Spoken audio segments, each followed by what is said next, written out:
little bit of a an impromptu intro. I was gonna start with some clips of the cardio, but I was like, whatever. I woke up kind of late anyway, so cardio done. I already took my little caffeine capsules, but I haven't eaten anything and I haven't taken my vitamins. So I just got back from my first class. So it's 11:30. I haven't had jack. I'm fucking starving. So I just put this whole packet of deli turkey meat under these four little sandwiches I'm making. I, I can't even say cooking up. I'm really just assembling things right now. But that's going to add up to, I'll add up all the macros at the end. So mustard and low fat mayonnaise, those are the only other two ingredients. I wouldn't mind like some romaine lettuce, but I just don't have any, so whatever. Now, the mustard, there's no fucking calories in it. I could eat the whole thing. Now I'm thinking of people that just eat mustard. So there's no calories in the mustard. And if there are, it's negligible. But in the mayonnaise, if you're not tracking this kind of shit, this will add up quick. So zero out the scale and then just do a nice little healthy dollop on each of these turkey sandwiches.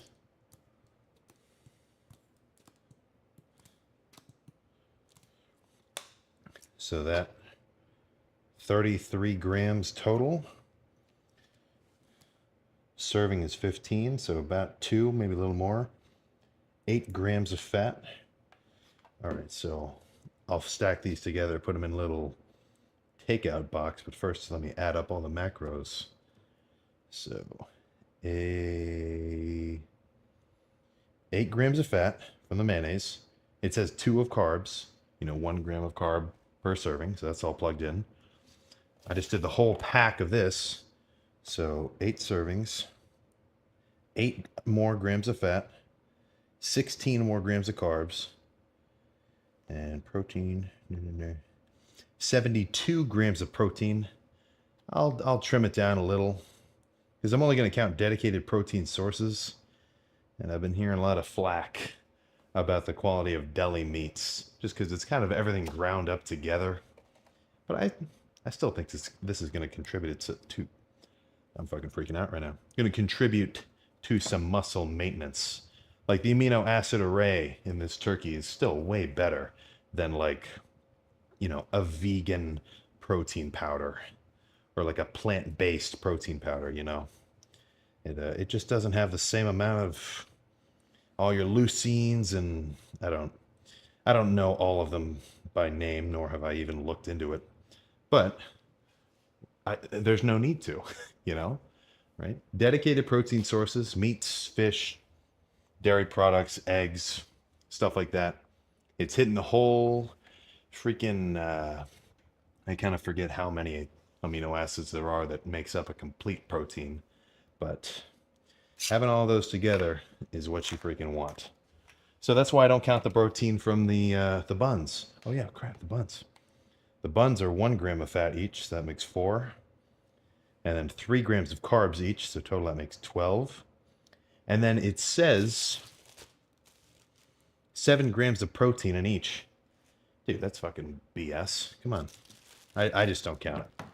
Whether or not that's, it has energy, but honestly, from my perspective, the difference from, I don't know. I don't mess with it. That's how I go about it. This isn't an instructional video. It's more so just a documentary in a sense of just what I do. So check this out. This is pretty cool. So I've been just tediously taking out all my vitamins individually every day. So I took a tip from my grandma, got the pill, a little vitamin, what's the word even for? Scheduler? Divider? Yeah, so just do it all at once. I don't meal prep, but I guess I do a multivitamin prep. So if I sound a little bit,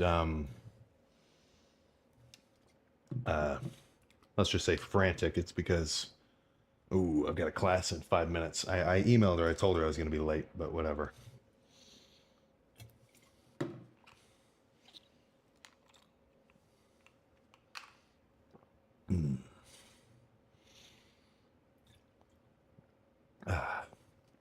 And then this is just the 0-calorie electrolyte packets mixed into the water, so I can make sure I stay nice and hydrated. So I guess you'll just have to imagine what it looks like when I eat these. I know they're going to be good, but I'll just eat these 4 in my next class. And then I've got a 2-hour gap before my next one, or before the one after this one. So we just come back to the kitchen, make a little something else, have a little chat about it as well. All right, class 2 of 3 now done. So I just threw a freaking pound of ground beef into a pot, stirred it up on high heat until it was, all brown, and then mixed in a package of microwavable cheddar cheese. No, cheddar broccoli rice. So total macros for this whole bowl, it's like 80 grams of protein. I think about 75 grams of protein. Oh, and then I poured in some hot sauce too, some buffalo. So I think it was about. Actually, I can just pull it up. What am I even thinking about? 75 grams of protein. Looks like we're on 20 grams of fat, and then 65 grams of carbs. So once I eat this whole thing, that'll put me at 1370 for the day. Now, a whole pound of ground beef. I'm not going to eat that all at once. I'm gonna snack on this for a while. I've still got to finish some homework for my next class, so I'm going to sit here for a bit, and then I'll probably just bring this with me, scratch at it when I'm in my next class. So I don't really eat in like, for the most part, especially when I'm dieting down, I'm not really eating dedicated meals. It's more so I'm just kind of eating throughout the day, Like, if I'm going to prep something, I'll prep it in kind of a large batch, the equivalent of a couple of meals, and just kind of, pull it out of the fridge, take a couple of bites when I'm hungry, and put it back.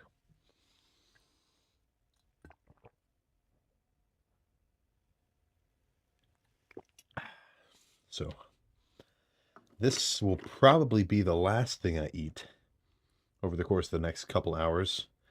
And then, at this point, we can just cut straight to the car talk for back and rear delts. Nothing else to discuss. Let's get ready to go hit back and rear delts. So, basic plan for back. Honestly, just a bunch of rows, pull downs, and pullovers. What else really is there, if we're being honest? I definitely don't want to do anything like without my chest supported. I wouldn't want to be doing bent over barbell rows right now because I'm still feeling my glutes from the last leg day. And that was 2 days ago. So back first, and then I'll finish with rear delts. I don't know. I don't really think I would get much out of doing rear delts first. For the most part, I think I want to train my, let's just say, the muscle that I'm biasing, or the muscle I want to grow more first. Like if I were to do chest and tries, I want to do chest first and then tries. It gets a little bit weird because with legs I do it backwards. I'll do hamstrings first and then quads. But it kind of serves a different purpose because when I do hamstrings first, they get a lot of blood flow in my knees. I just kind of feel better when I move on to, leg extensions and presses and whatnot. But really nothing too tricky with back. I don't mess with any like low back focus days or like upper back focus days. I just kind of hit the whole thing. Sometimes I'll have like a back day where it's mainly pull downs, like mainly lat focused, and then other days I'll have one where it's a little bit more row biased. I think just an even spread of both is probably fine. You don't have to do a dedicated day for each. Because at the end of your, let's say you do a normal, you hit everything twice a week style split. If you do an upper back focus day and then a lower back focus day, you'll end up doing the same amount of work as the guy who did a just kind of whole back focus day twice. So probably nothing to really read into there.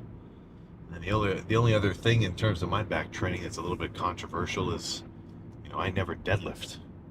The most I've ever deadlifted for a complete rep was 405 in high school. I did a. Because what happened was the next week. This was so early in my training that a back day was just like maxing out my deadlifts. How far we've come.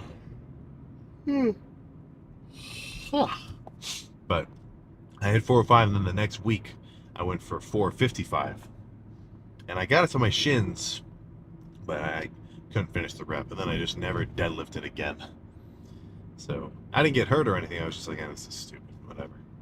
And honestly, I still kind of have the same mentality about it. I can kind of justify a little bit better now, like I'm about to.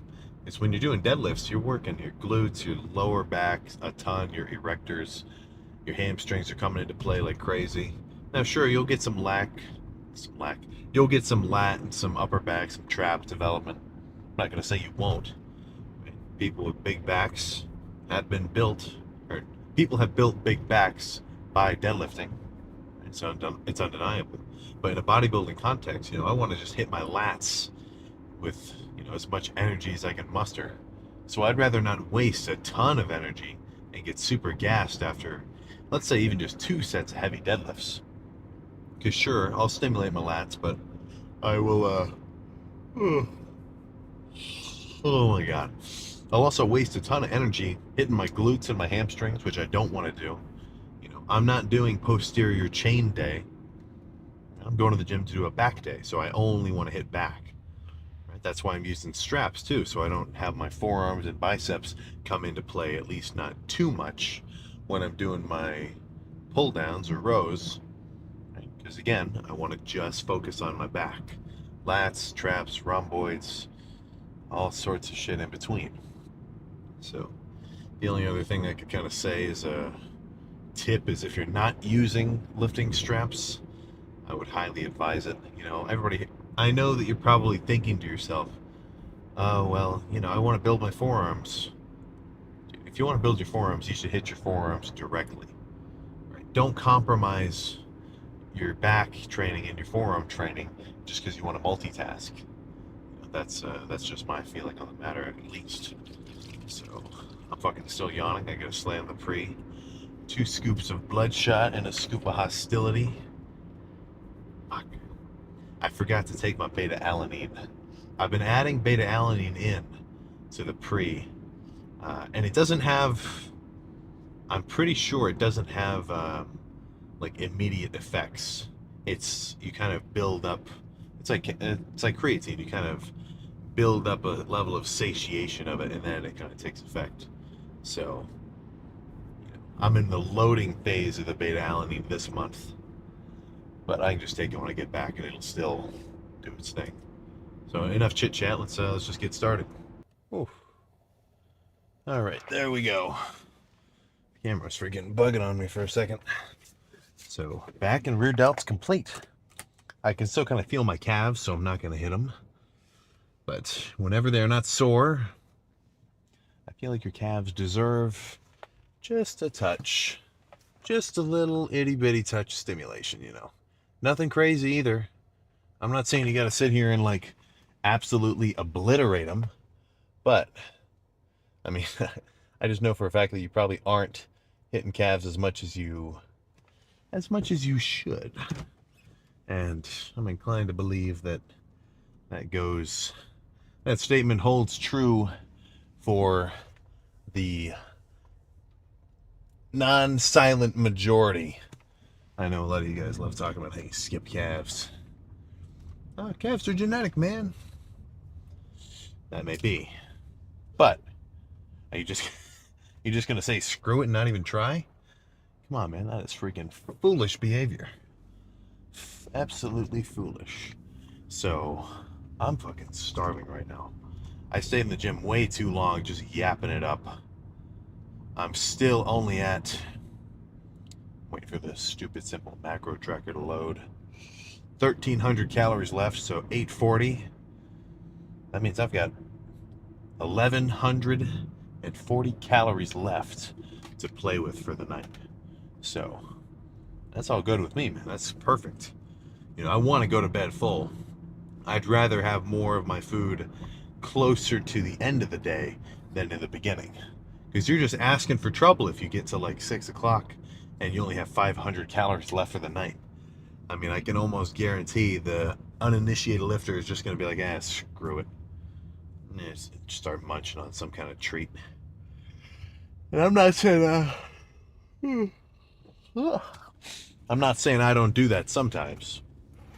I've never done a cut where there was anything really riding on it apart from just, getting leaner. So it's not like a little bit of cheating is going to destroy you. But in order to actually lose body fat, you have to be on a week-to-week basis on average in a calorie deficit.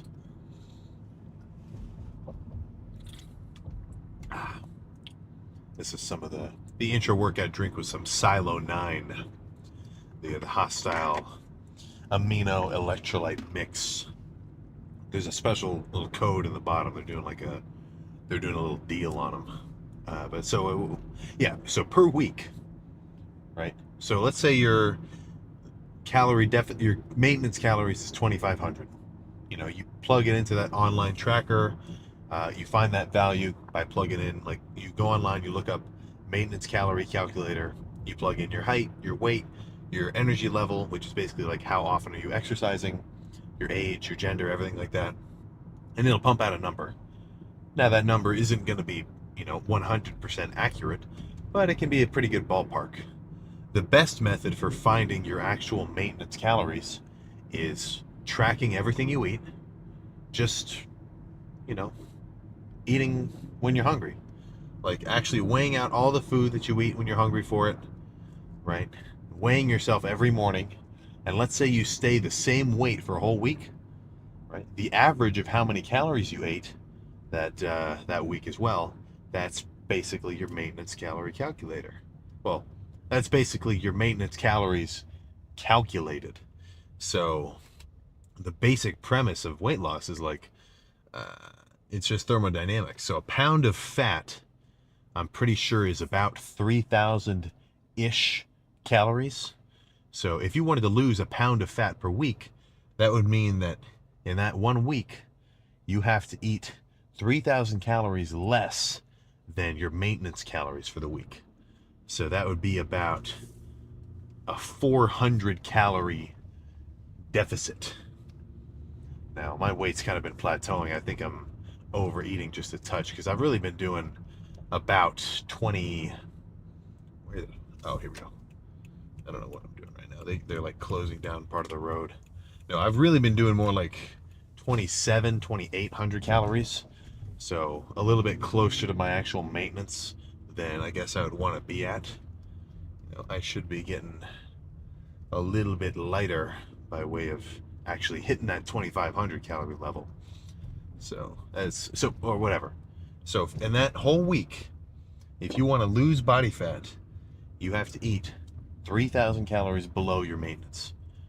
And if you have a whole week of good days, you hit your 2,100 calories every day, but then that last day you have 7,000 calories as like a rebound, then it completely counteracts your whole week before, and you are just boned. You just boned yourself. Now, it's not going to say that you're not going to be able to get back on track, but if you consistently eat above your maintenance calories, then there's no chance that the scale is going to move or your body fat percentage is going to go down. If you can understand what I'm trying to say. I'm totally screwed. What is going on here right now? There's like a road closure. I'm trying to navigate around it. But is it up? Where the fuck am I right now? Damn. What was I saying? Yeah, so if you want to lose body fat, you have to be in a calorie deficit for a sustained period of time. No cheating. None of this bull crap, eating treats and not tracking it into your stupid simple macro tracker.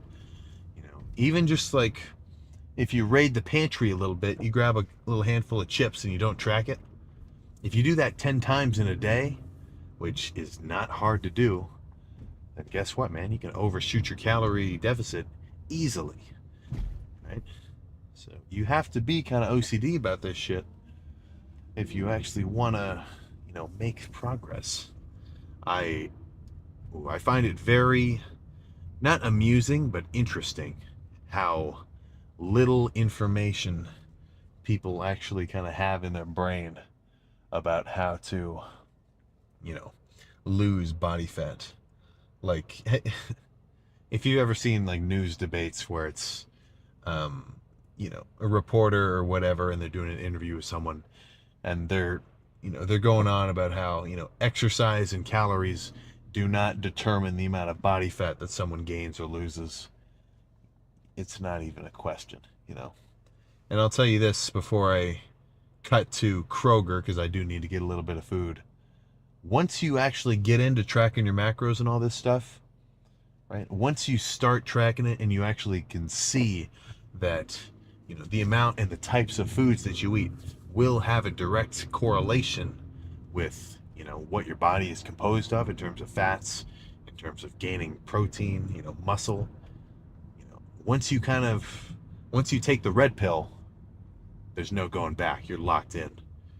No one that I have ever talked to, and I may be biased because I probably only talk to lifters, but whatever. No one that I have ever talked to has started counting their macros, done it for a consistent period of time, and then said, this is stupid. This is dumb. I don't want to do this anymore. That has never freaking happened in my experience. So, I don't want to worry about what I eat. I just want to go to the gym. Maybe I'll have a protein shake every so often. That's the blue pill, man. You're staying in the matrix, I just want you to think about that, right? You're Neo, and I'm Morpheus. I'm just presenting you the opportunity to take a serious look into the real world. All right, enough of these Matrix references. Let's cut to Kroger and see what I'm gonna eat for the next meal. All right, yeah, there we go. So I actually kind of overestimated the amount of stuff that I need. All I'm really getting is a couple of drinks. So I do love just kind of having a bunch of Sprite Zero in the fridge, purely due to the sake that I want to, drink like a sweet treat. And a little bit more of a food that has calories. I guess it's kind of stupid to even call it food, but I ran out of my little Carb Master chocolate milk, so I need some of that too. So that should be just about over here. I was kind of when I went into the Subway, there's two guys working, kind of a younger dude, and then sort of an older, grumpier looking guy. So the younger dude, he's the one who put the meat on my sandwich, and of course, when I told him like I want some turkey and ham, I was like, all right, give me like a lot. And when the older guy sort of looked over his work, he was pissed because he gave me too much. I would like to think that maybe the little bit of meat poking out of the sleeves biased him to give me a little bit extra. I'm sure the same thing happens at Chipotle. If you look like you just came from the gym, I'm inclined to believe that if the guy making your food is cool, he might give you a little extra something. So let's cut over to, I guess, the fucking Sprite. No need to make this one shot. I'll just jump between anything else I get. There we go. Now we're pulling into the soda aisle. I mean, there's nothing special about any of these diet sodas. I mean, they're all just, sweetened with aspartame. I'm more inclined to believe that aspartame isn't doing so much damage to my insides as like, something like sucralose. But I'm not going to say it's healthy for you. But in a dieting context, I haven't noticed any problems. So, a couple of 2 liters of a variety of flavors should hold me over for the next couple of days. Oh, I know. I need some more ground beef. All right, let's cut over to the deli section, or the butchery. All right, so this is really hardly even a grocery haul. More like just a grocery top-off. because I've got everything that I really want. All my low carb keto bread. I got some keto tortillas too. Those are pretty good. Can't go wrong with a little bit of Old Bay. So yeah, all I really need to do is make sure I got some solid ass protein sources. So when it comes to the ground beef, in a bulking context, I don't mind 80-20, but I've got no need for excess fats right now. So I'll always try to find the leanest kind of ground beef I can get my hands on.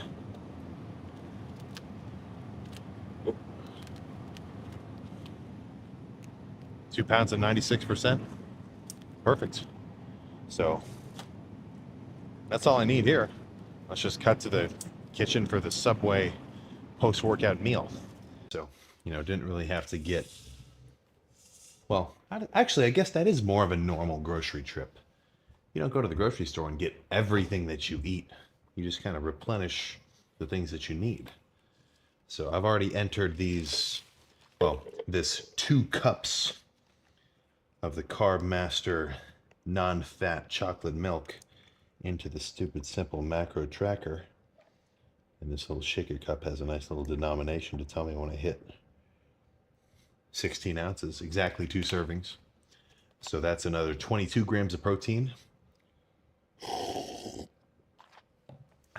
And protein from milk, that's up there with beef, eggs, chickens, other dairy products, whatever. It's up there, right? When I think of a dedicated protein source, I guess I'll just relist it again, right? Red meats, poultry, dairy, eggs, animal products in general are where it's at.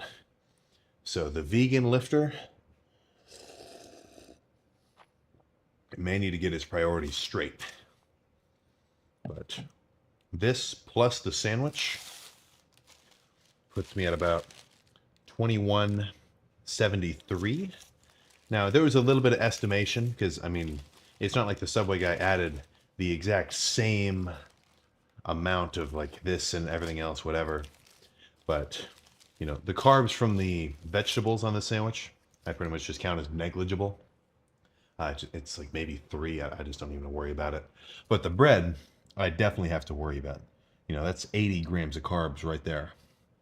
Now that's just something where, I go online and I look up how many grams of carbs are there in a foot-long Italian loaf from Subway. 2 little button clicks and then boom, the info is right there. It's not too hard to find, but it is a little bit of a hassle to have to look this kind of stuff up. But like I was saying in the car, once you get into it, it's just second nature. So this will put me at 200 grams of protein for the day so far, 61 grams of fat, a little higher than I would have aimed for, but whatever. And then 207 grams of carbs. So I've got just about 350 calories left. So I've got about half a pound of a top round steak in the sous vide right now, doing a little bit of a slow cook. So I'll probably come back down to the kitchen in about maybe like an hour. And then that'll be 50 grams of protein, probably about 50 grams of protein, 15 grams of fat. I'll just give it a quick sear. Take my nightly, actually, no, what am I talking about? I take my vitamins in the morning. Shit. After that, I just get to go to bed. So let me think if anything else has been going on.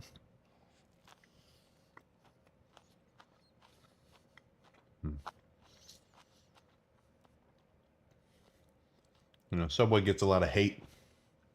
I was just looking up the one in town on Google Maps, 1.5 stars.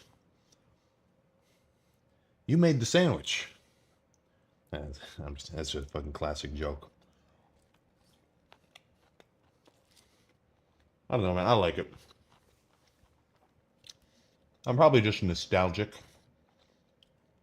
Because when I was a kid, my parents had us do the swim team, like summer league. So nothing like hyper competitive or anything, but you'd go out and have a whole swim meet where you just kind of hang out in the pool in your little camp, walking around, you'd go do your little events, and you know, this would be the classic snack that we'd have is just a sandwich from Subway.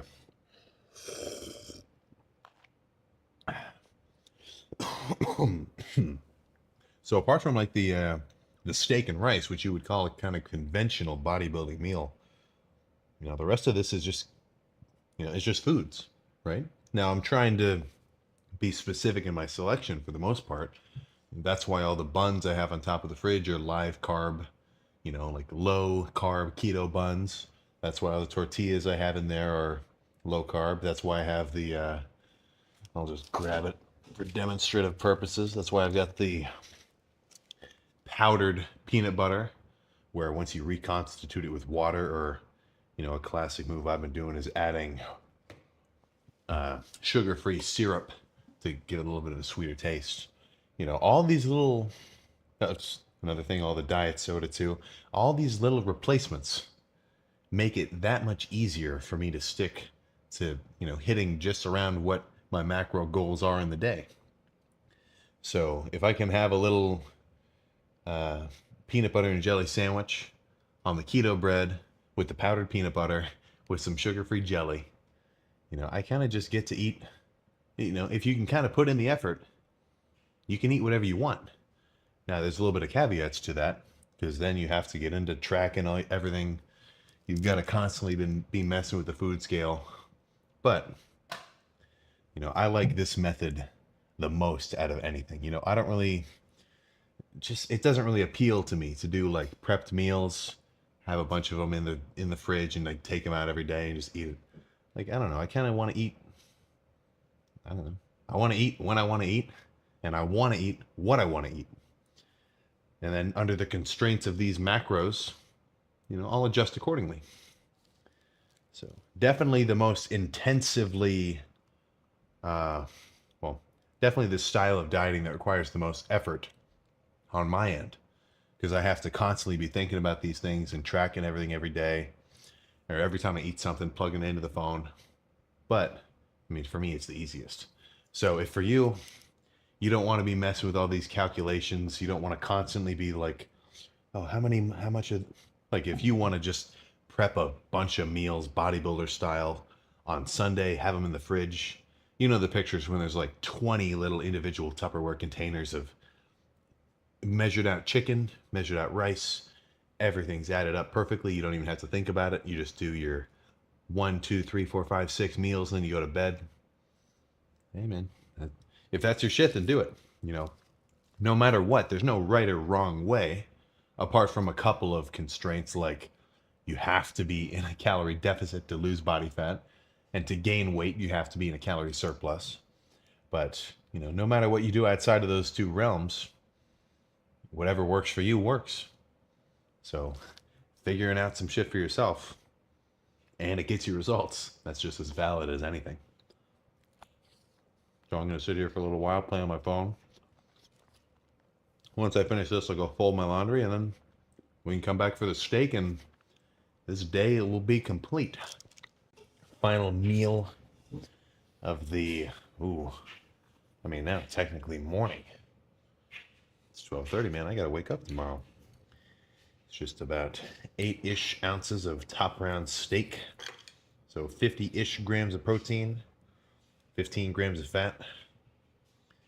Ooh, a little bit of a gray band.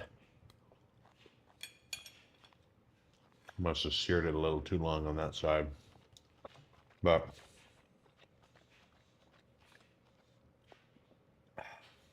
that puts me at 2,508 calories. This is just a 0 sugar lemonade that I had floating around. Well, not floating around, but in the fridge.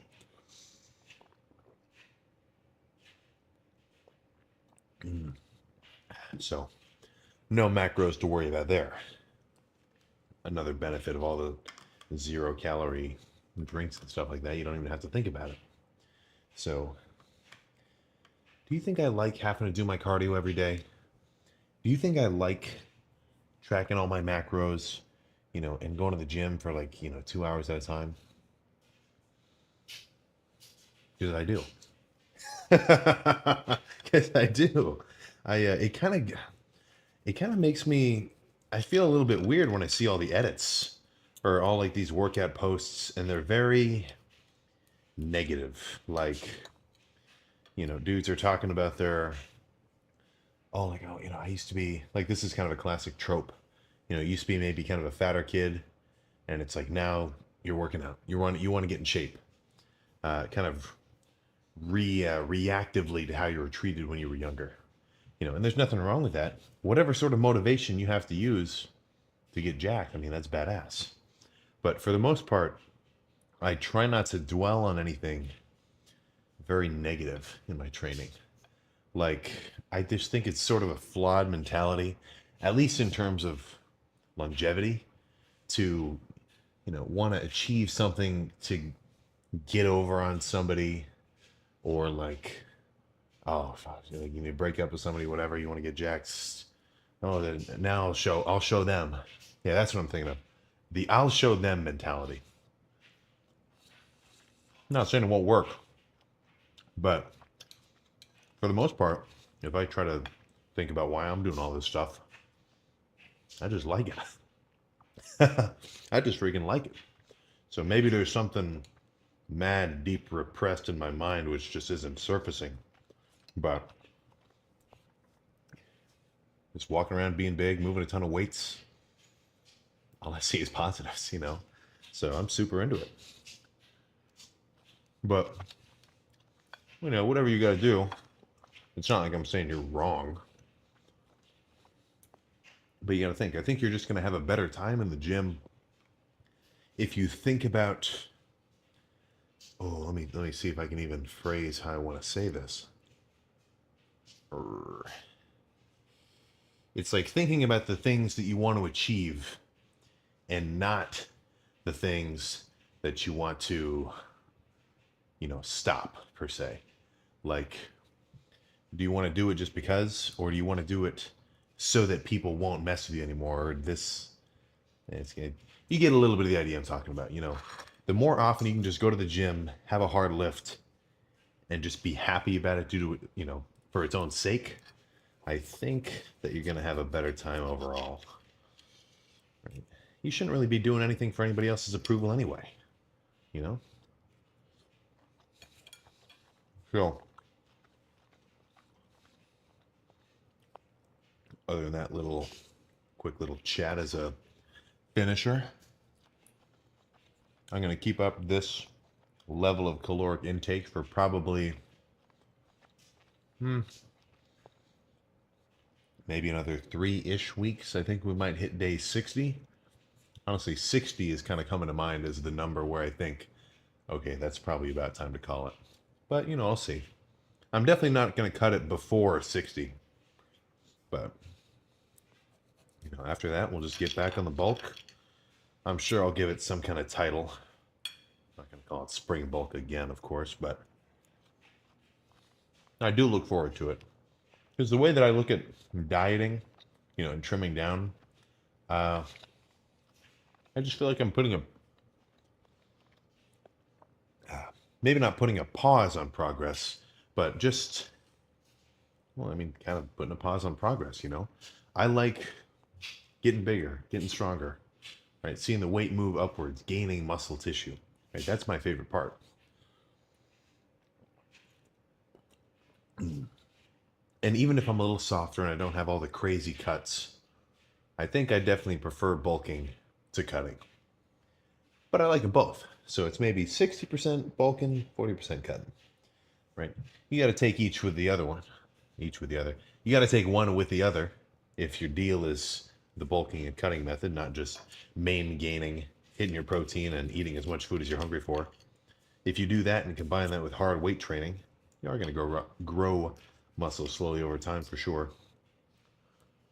It's just not the method that I'm really into currently. So,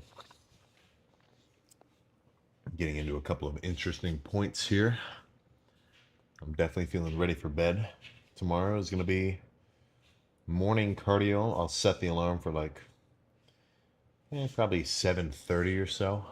I've been waking up before my alarm though. That's kind of cool. I guess the That's better than the alternative, waking up after it. But then I got one class. I get to just come home and chill for a while before going to the gym later and hitting arms. So I don't know which gym I'll go to. I kind of like having a circulation, but no matter what gym I go to, the arm pump is going to be freaky. So cut will come to an end, and the bulk will begin again. So only bigger and better things to come. I'm out. I'll see you next time. Back again, day number 27 of the bulk. Today is going to be a leg day. So that's going to, if you've seen one before, you pretty much already get the gist of what's going to happen. Throw down on some hamstrings, a lot of seated curls. Maybe I'll throw in some other varieties, right? Sort of help add to your training vocabulary in a sense, right? Like, you know, help you sort of realize you can do some different versions of things. Then move on to squats. Get some pendulum squats going, leg extensions, maybe some Smith machine sissy squats, and that should be it. At the end, quads should be eviscerated. But when this is uploaded, it'll be later on Valentine's Day, right? So if you missed a lift to go do a little fancy dinner with your girlfriend, or even worse, if you missed your lift so that you could go out and try to like meet somebody last minute, you are fucked in a progress perspective, right?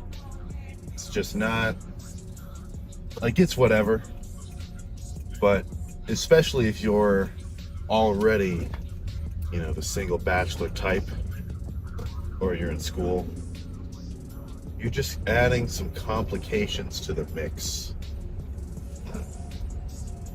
You know, if you're really legit and you want to kind of, you know, be focused on something 100%, you can't let anything bother you.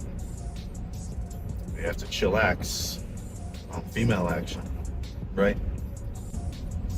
So in terms of what's my favorite body part to hit, what's your, do you love chest day? Bro, I hate arm day. I hate arms. I've never really been a person to sort of put one lift over another like that. Like, they're all good for different reasons in different ways, right? Like, arms, love arm day. It's relatively easy in the sense that you're not going to be absolutely destroyed, gassed at the end of it like a leg day. Because on legs, you're getting real out of breath and shit. And then you get a cool ass arm pump. Sweet. Shoulders, chest. Well, shoulders, pretty much the same deal. Chest, love going heavy on chest, it's fun. Then you get a crazy chest pump. Back, still go pretty hard, but love a back pump. Like, what do you want me to say? I like it all. And then legs, you know, I love a leg pump. And then legs is also fun because it's hard. I'd say out of all of the muscle groups that you're going to train, legs will be the one where a good workout would probably take the most out of you, which would make sense why so many people just end up skipping legs. It's too hard. Plus, you know, you're wearing pants all the time anyway, so that's the logic. Like, who's going to even see my legs? But if you're a real lifter at your core, you know you can't neglect any body parts. You gotta find growth. You gotta adapt your growth vector in every possible location. So legs, you gotta get bigger. Back, you gotta get bigger. Chest, shoulders, arms, everything bigger, goddammit. So I'm gonna finish this pre, We're gonna get in there. It's probably gonna be fucking empty. It's like 1 a.m. I when I finished class today, I just passed out. So I took like a real big nap during what should have been my training window, and then I didn't wake up until pretty late. So should be empty, no distractions. Sounds like a pretty good mix for a abhorrent leg pump.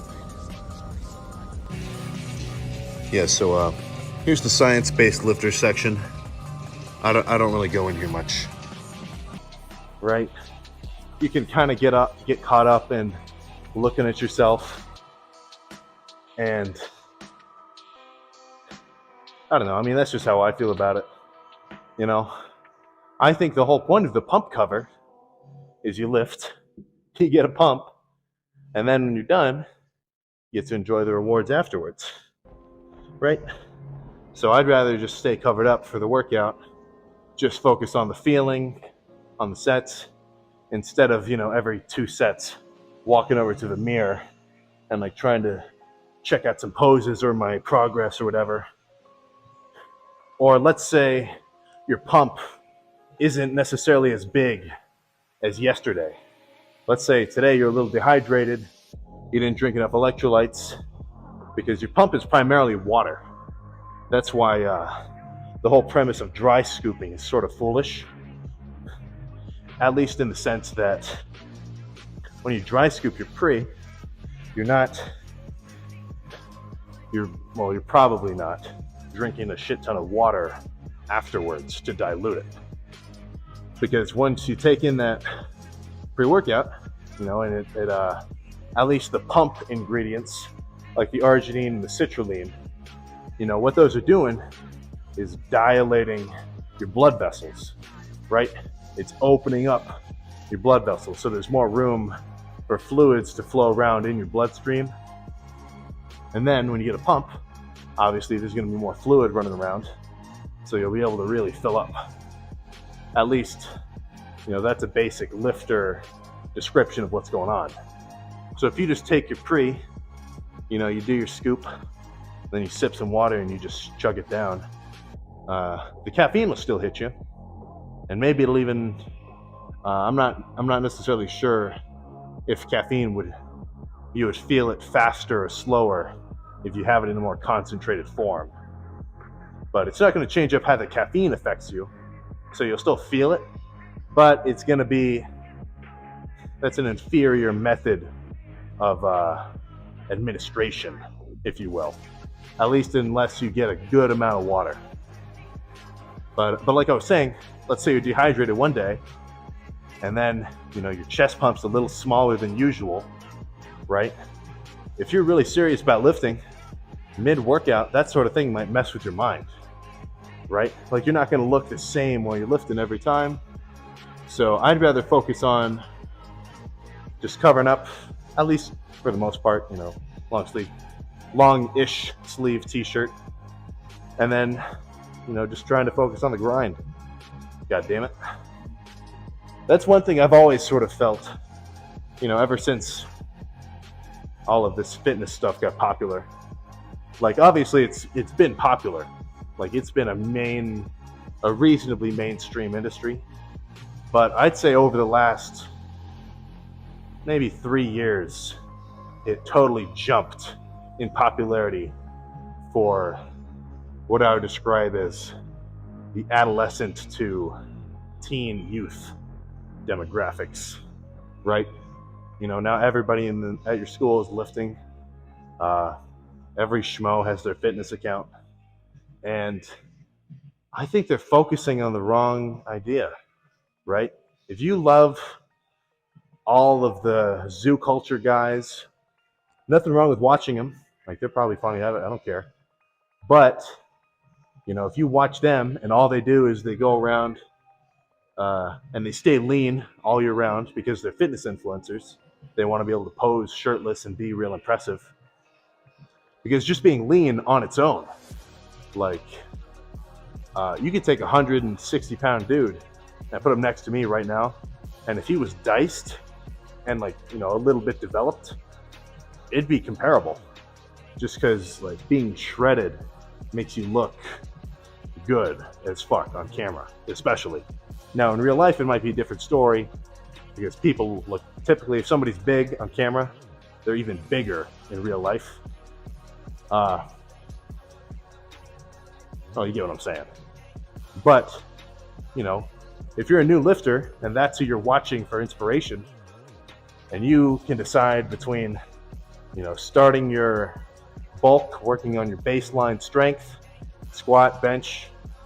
I'm not a big deadlift guy, but deadlift if you want to.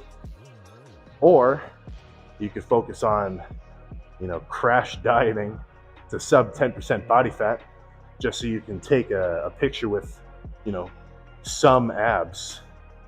I just think it's a waste of time. Same thing with a lot of these younger, like teen guys competing, right? You know, you do this whole bodybuilding show, and I'm sure it is very fun. Like, don't get me wrong, I'm not saying that they didn't enjoy the process. But I mean, if you want to compete, hypothetically, the whole point is you also want to try and win.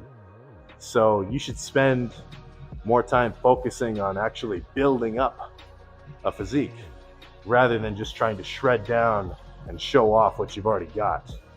You know, like for me, since I'm just sort of focused on kind of long-term growth for now, I'm pretty much at about a reasonable loop of about a 4-month bulk. Not to the extent that like I get real soft. Like if you take a bulk too far, that's probably, it's a little better than not bulking hard enough. Because sure, you're going to grow muscle, but then you're going to have to deal with all that extra fat you put on. So ideally, you know, you bulk while maintaining a healthy-ish body fat percentage, like ideally no more than 20 at the peak bulk. And then take about 2 months or so, maybe 3 if you want to. You diet down. Ideally, if you maintain your muscle and you didn't crash diet or whatever, then you should be a little bit heavier at the end of that loop. And then you just repeat it until you get to your desired size. You know, if you look at an Alex Eubanks character or anyone at Zoo Culture, a lot of the younger guys at least, they reach a certain level and then they're done. You know, once you get a reasonable amount of muscle, you know, upper hundreds, and you're lean and you got abs, and you can like flex your quad and you've got some striations. Like once you're there, you know, you can get a pretty good following just by posting consistently and stuff like that. But if you're actually trying to promote growth and you're working on, like you're going to the gym with the mindset that you want to grow over time and you want to progress, then you can watch those guys, like that's fine. But maybe try not to get all your advice from them, right? Because everything that they do in their lifting videos is either, you know, to show off. Like I'll see a ton of those videos in my recommended where all they do is they max out. Like it'll be a full back day, or it'll be like entitled back day, and they go in and they just kind of fuck around a little bit, whatever. But then all they do is they max out their deadlift. You know, how the fuck are you gonna get a big back if you emulate that, right? You can't just go to the gym and do it fucking max out. It's not a session. It's stupid in terms of progression over time. And then if you do watch their workouts and you're learning from them like that, you might get some good ideas about, you know, different exercise choices and stuff like that. But you're not going to see the intensity that you need to actually grow, because the amount of energy it takes to build muscle in the gym, like the amount of effort that you'll be putting in to make progress, is, I'd say, oh my God, in terms of just maintaining your muscle mass, maybe not maintaining your strength, like I could probably stay, you know, at whatever size by hitting the gym like a third as hard as I am right now. And that would just be maintaining, right? And for the most part, these guys, since they're dieting, they're staying lean all the time since they want to show off to the camera, that's what they're doing. When they go to the gym, they're just showing you how to maintain that lean physique. So, take their advice with a grain of salt. I'm not necessarily a firm believer in taking a lot of, or getting a lot of information from people who, preach growth, but they haven't even benched 315, right? Like, there's big dogs floating around the whole world, and they've got some serious knowledge, even if it's just talking about like intensity or, dieting tricks and stuff like that. I would trust like the 300-pound power lifter guy running around the gym to tell me like his favorite bulking meal, rather than, an 180-pound young LA athlete, right? So sometimes I think you sort of have to back off of people who just have a big following and try to focus on, who would actually be a good source of information. So enough of this little rant, this lecture. I'm gonna go finish some calves, and I may or may not do some more talking in the car. We'll find out.